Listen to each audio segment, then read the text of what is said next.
Well, hello, DCO Nation. Welcome to Deadcom Outdoors Radio. This is the show where the tide set the tone and the bite tells the story. We're diving into everything saltwater inshore kayak fishing, from lures and locations to weather, water, and winning tactics.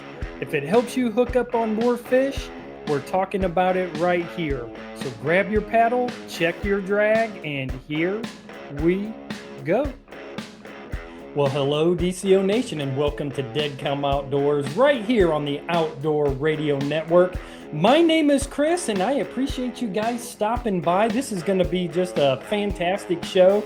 I'm really excited about the guest that I have on today, but before we jump into our topic today, I want to invite everybody to follow me on all the social medias. You know, you got to do that today. If you're not on the social medias, you are way behind. So you can follow me on Instagram, Facebook, Spotify, YouTube. If you guys are into the long form videos, I've been posting some of my kayak trips. I actually never got out this weekend. I got rained out. I was actually going to go do some bowfin fishing and for a tournament coming up this weekend that I was going to be in. I've never been in the tournament before. I was going to go do some pre-fishing, but ended up getting some rain and ended up not getting out on the water. But, you know, that's going to be for another time, maybe next week. But guys, just search Deadcom Outdoors. We can get connected. And now that is all out of the way. I want to welcome Captain Chris Ossmann with Fine Catch Fishing Charters out of Little River, South Carolina. Captain Chris, I appreciate you jumping on. Thank you so much. Yeah, no problem, Chris. Shoot, you know, it's a pleasure to be on the show and pleasure to talk fishing with you. I mean, you got Chris Square now. I mean, yeah, the heck of a name. Yeah, exactly. Yeah, it's always a little weird saying your own name back to somebody. I don't know if it is for you or not, but it's just, I don't know, it just seems a little odd. But you know. But Eh, you know, we met for the first time. It was Captain Bob's Christmas radio show party. And we were sitting there, we were all talking, and that was the first time that I met you. And then we caught back up at ICAST a couple of weeks ago.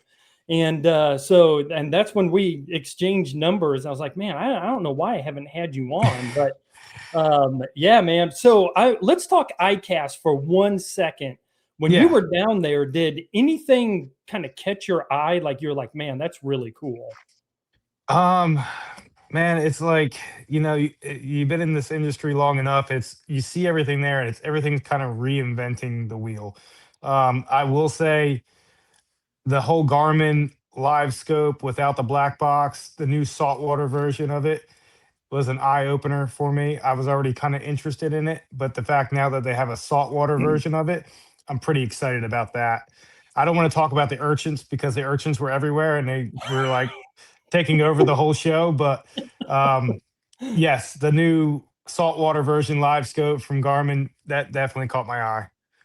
Yeah, really, really cool. And yeah, you talk about the urchins, they were everywhere. And then the tackle box to store the urchins, and you know, it was, you know, how to rig them, the hooks for the urchin. Oh, yeah, it was ridiculous. So have you thrown one? There's only been a couple of guys I know that's thrown them in saltwater. Have you tried it? Matter of fact, I bought some and I'm waiting for them to come in. I'm going to try them. God, they're going to be on those hooks when I get to the dock. I'm going to tell everyone I caught all my fish on those urchins. Yeah. So yeah, that is just the new, you know, latest and greatest thing out Oh there. yeah. You know, and in the next 5-6 years, they'll probably be kind of pushed aside, and something else will come out. But hey, the reason why I wanted to bring you on the show is to really pick your brain about this hot weather we're in. It's July, and July here in South Carolina, the last, gosh, I'm going to say 3 weeks has been, I mean, it's just been brutal. It's been upper 90s, heat index, 110, 112. Oh yeah. You know, they say we're in a drought. I think we're still in a drought. We're getting some afternoon showers now, which is great. But what are these hot, dry days due to the fishing patterns? So in Little River, per se. Man, our fishery is a little different than what I know normally fish out of Merle's Inlet there, but we have such an influx of fresh water already dumping into our area with the ICW coming through there that the water flows through there pretty fast, and our fish, even in a drought, they'll push up river pretty far. The bait I've noticed all the peanut pogies, mullet, even some shrimp have been up past our marina lately. So it really just drives the fish up. There's a level of salinity those fish love, and there's almost too much salinity for some of those fish as well. So they got to be in their happy zone, and that it's wherever it is up the river. You just got to follow that salinity. So tell the people how far up, I guess, away from the ocean is the marina? Is the marina right on it? Are you talking a mile? What kind of a distance are we looking at there? We're probably nautical miles, probably 5 miles away from the actual like inlet itself. And Really? They've I've pushed up caught, that far. oh Wow. yeah. So if you're familiar with Georgetown, Hmm. right? So Yes. like you know how like the Sandpit River, those fish get up there. Think of it as like that kind of area there. You're way away from the inlet, but those fish will move up into that area because there's such influx of through the Little River Inlet and through Sunset Beach in the ICW coming out that way, that salinity can go way up the river. I mean, certain times of year I've caught fish, redfish and trout, up towards barefoot, we'll say. Barefoot landing, I mean, I'm not sure. I don't want to throw a number out there how many miles it is, but it's quite a while from the actual jetties. Yeah, yeah, I definitely know where Barefoot Landing is, and it's a haul. I mean yeah, where that swing bridge is. Yeah, I don't even know how far away that is, but yeah, you're talking miles, man. That's Yeah. crazy. So, Yep. talk about the salinity. Obviously, you're talking about the water is saltier, I guess, for the fish, and they're trying to find less salty water. Is that kind of what you're talking about? Well, there's a level. I mean, there's a salinity level that those fish are comfortable with, and they're going to feed more, and the bait's going to be in there. Not necessarily does that always have to be further up a river, but depth levels always make a huge factor in that point. If we have a lot of rain, the top level of the water is going to be a lot of fresh. It's going to push all your bait and all your fish down deeper.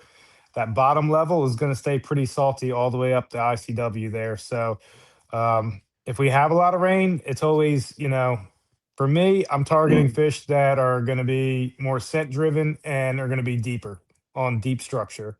And then if we don't have a lot of rain, those fish will be up and, they'll be up shallower, normally up on the banks. You'll see them busting on bait and stuff like that. But there is like just that happy zone for them where they want to be. Okay. Okay. Yeah, that makes perfect sense. Makes perfect sense. So, what kind of water temperatures are you seeing right now? So right now we're in like the mid 80s to upper 80s around the morning. So Mm. as I came back in from the boat today, we were 89, 88 degrees in that range. But I've Wow. been up in some backwater creeks and seen 93. Yeah. So especially at low tide in the afternoon, the water just, you touch the water and it feels like you're in a jacuzzi.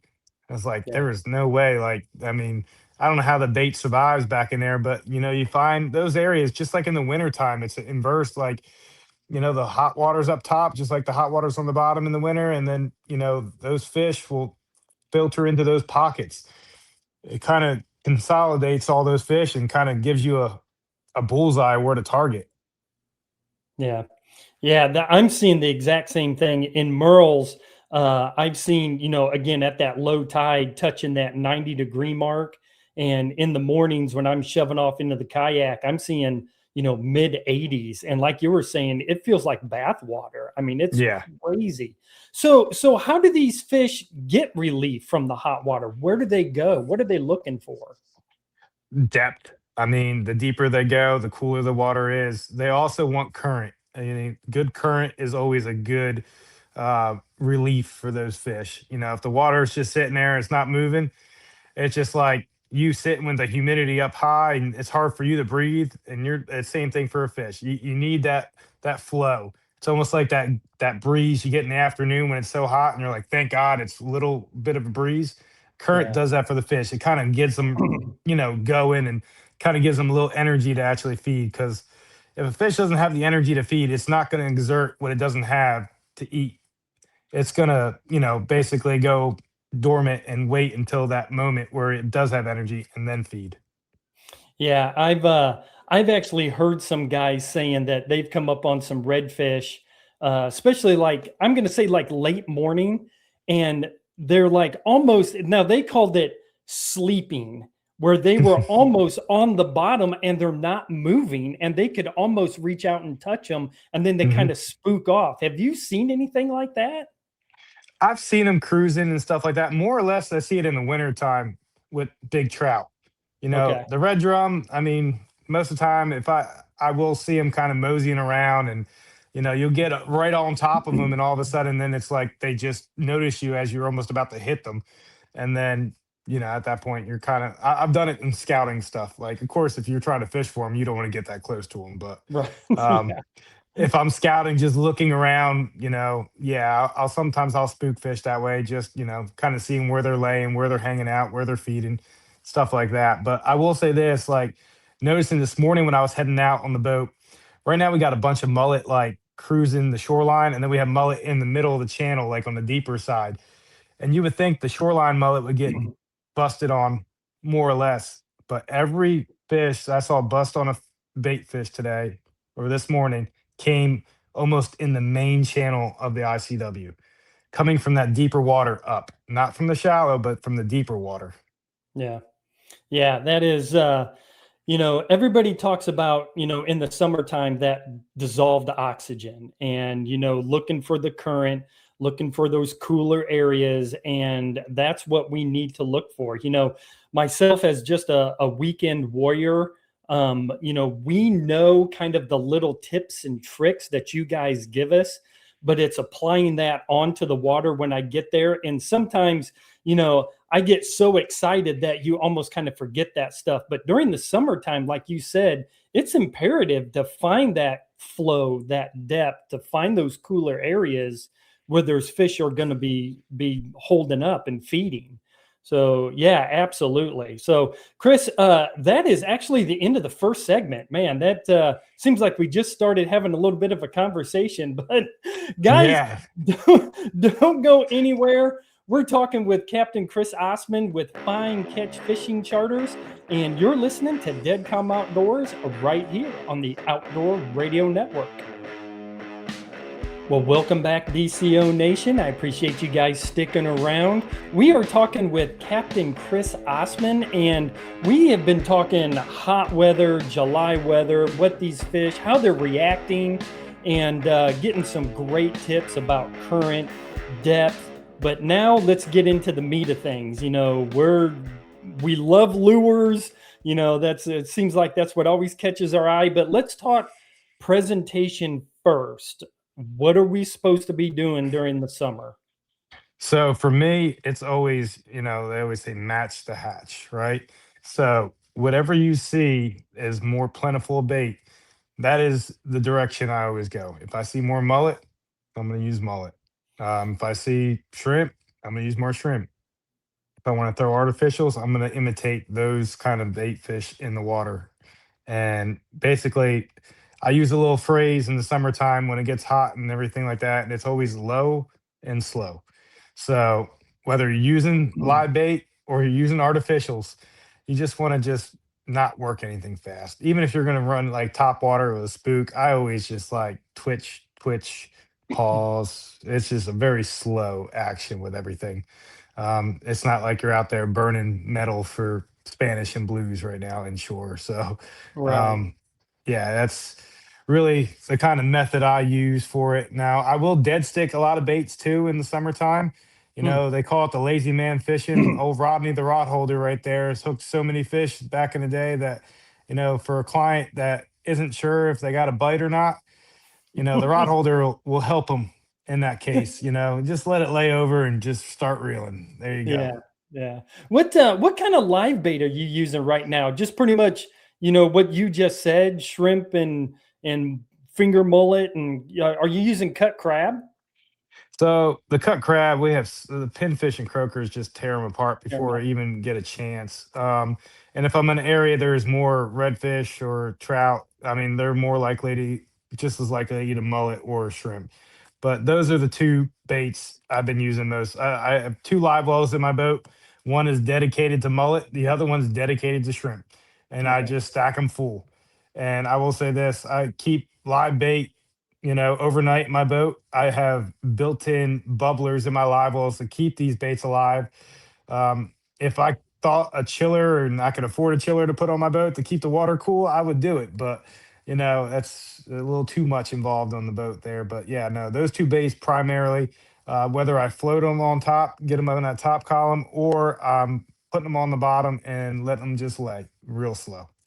Yeah, let's talk about your live bait presentation. So you're saying float on the top. So how are you doing that? So in certain areas, I'll have like a grass point or a flat that I know has got some scattered oysters, or maybe I'm floating it around an oyster bar or something like that, where the bottom is just so treacherous that if I threw a bait on the bottom, I wasn't going to get it back. But I'll use these slip cork rigs. Typically, they just you can control the depth of them. You can make them as long as your leader or as deep as you want them to be. And I kind of, knowing the depth of the water in these areas, I'll know where to set those corks and I'll get up current. And I just tell people to drop the cork in the water and open the bail and let it drift. Sometimes we will cast them, but Yeah. for a lot of my clients, I try to make it as easy as possible. And I just have them literally it's all about boat positioning at that point. So the presentation of your bait is based on how you position your boat. You're going to basically get up current and just let it just slide naturally to that piece, and it works majority of the time. The fish are there; they're going to eat it at that point. Yeah. Okay, so let's talk about bottom rigs. Are you using just like a knocker rig? So on the bottom, honestly, most of the time I love just throwing jig heads on the bottom. If I can Oh, get okay. like a 3/8 ounce jig head, I will throw it with shrimp, mullet, artificial. I can swap it back and forth. If I want to throw a gulp bait on there, I can throw that. Um, I do paint a lot of my jig heads. All different colors. And one day, one color works better than others. I will say the chartreuse. If it ain't chartreuse, there's no use, right? Is Yeah. that's the whole saying for it. Yeah. That is the go-to color on my jig heads. I will say for just about every species of fish in salt water. Flounder, trout, redfish, don't matter. Pink is a good one too. Mhm. All kind of those colors right there. But that is if the current allows me to use those 3/8 ounce jig heads. In Little River, we do get areas where the current just rips, and there's nothing you can do about it. That's just how those areas are at that point in tide. Eventually, the tide's going to slow down. You probably get away with using them, but if I can't use that, I don't really use the knocker rig as much. It's almost like a knocker rig, but I use a Carolina rig, but I make my leaders really, really short. Like Okay. it's almost like a heavy jig head at that point. So short leaders. That way, when the fish eat that bait, my customers are going to feel it pretty quick. You get a long leader, a lot of times, if they don't keep a tight line, they'll miss that bite, and it's Yeah. harder for them to pick up on it. Yeah. Yeah. No, that's awesome. Yeah, the Carolina rig I love with mullet. I think it's absolutely fantastic. Again, I keep it very simple. Most of the time, if I'm using live bait, it is a jig head. I'll just use like an eye strike jig head and put it on there. So, Yeah. very simple, and you just hook them through the lips and let her go. So no, I love that. I love that. So let's talk some artificials. What's on your boat right now as far as artificial lures? So, I mean, I got a bunch of gulp baits. I also have just about every Z-Man bait on there too. I mean, I have all the trout tricks. I have the slim swims. I have, all the diesel minnows, all that stuff. But man, I just, I always result back to that gulp white pearl gulp shrimp. Yeah. It's got no motion, just a glob of whatever it is, and they devour it. They do. It's crazy. I mean, I could throw all those other things and they'll catch fish too, but I don't know what it is. I mean, in my area, that water is pretty dirty, so scent is a big key factor there. I always tell people like when the water's dirty, you gotta the visual feeding fish. You gotta brighten the color or make it more scent. You gotta open up that strike zone. So a fish might have a strike zone that's like this big, and if you don't hit him on that strike zone, he's not going to eat. But if you brighten it up, you make it smellier, you just expanded that strike zone. So your chances of hitting that strike zone for that fish to eat is going to increase. So you're going to eventually get more hookups that way. Yeah, that's guys. I hope you caught that. If not, rewind this and go back and listen to that because that's exactly right. I mean, that's why he's the man. So yeah, scent, vibration. I love using Yep. like either like an underspin or a redfish magic or something. Especially down like in Charleston, they're kind of notorious for a little bit dirty, stained water down there. And you Yep. talk about gulp. I hear the tournament fishermen, they say there's been more tournaments won with a popping cork and a gulp shrimp than anything else that's being thrown. Yeah. So there's something about it. I mean, there's no motion. I mean, really not much motion to it at all. I mean, if you pick up a gulp shrimp, they've added legs and all this other stuff to it. But man, it's just, I don't know. It just Yeah. works. Some Yeah. things you just got to accept and just roll with it, right? Yeah. Yeah. I don't know what the legs are for, man. Like you said, it's just a globby stick. Just, Yep. Yep. but The legs are for the pinfish to eat off. That's probably what yeah, it that's is. exactly right. Yeah. Yeah. The puffer fish and the pinfish. Yep. Exactly. Exactly. So, okay. So let's talk about top water. So this is the Mirror top pup. I know that you touched on it a little bit. Are you throwing top water right now, early in the morning, evening time? Yeah, no, if there's certain areas it's all the conditions have to be right for me, including like, sometimes I may not have the clients that want to throw top water, or I'll try to teach them how to throw top water and it's, that's takes up a little bit of time, but I typically have one tied up. And like I said, this morning I saw a couple fish blow up. I didn't stop because there was a spot I wanted to go to and I knew it was going to be busy. So I just kind of went on my first thing. If I get sidetracked like that, sometimes I spend too much time doing it. And then I'm like, well, shoot, I shouldn't spend that much time. I needed to be doing this or that. But, Zara Spook, all those top water. What's that other one? Zero spook, the skitter walks, The skitter walk. I mean, yeah, I've even used that Whopper Plopper yeah, imitator yeah, from that the El Chapo. yeah, yeah. All those, I mean, work great. Was it the junior dog on the what's that one? The one you're holding right there. Yeah, yeah, the Mirror Lure top pup. This is the Yeah. top pup, and then they've got Okay. the Yeah. the bigger one, which I think is the top dog. The Is that top right? dog. Yeah. Yeah, Yeah. is that what it Which is? is Yeah, awesome. Yeah. That one right there, you can sling it a mile. That was yeah. the Oh, one thing I without a do doubt. like about that. Yeah, If you can yeah, get your distance and get away from those fish and be able to throw that top water and present it the right way, and just like I said, I'm a very twitch, pause. It's very slow moving across there. And I will run it right over top of oyster beds. I'll run it down the grass lines. And like I said, this morning, they were in the middle of the channel. It seems really weird to throw in the middle of the channel to catch a fish on top water, but you don't have to necessarily be in shallow water to catch them on top. yeah. I Yep. keep having to tell myself that too. So Yeah, one thing that I've been throwing around here lately is a wake bait. I don't mhm. know if you've thrown these around very much, but Not much. No. yeah, it's just that it's a top water crankbait, and it doesn't go down at all. And I've been having some decent success with it, but I think it's because my confidence is in that walk the dog, style that it's Yeah.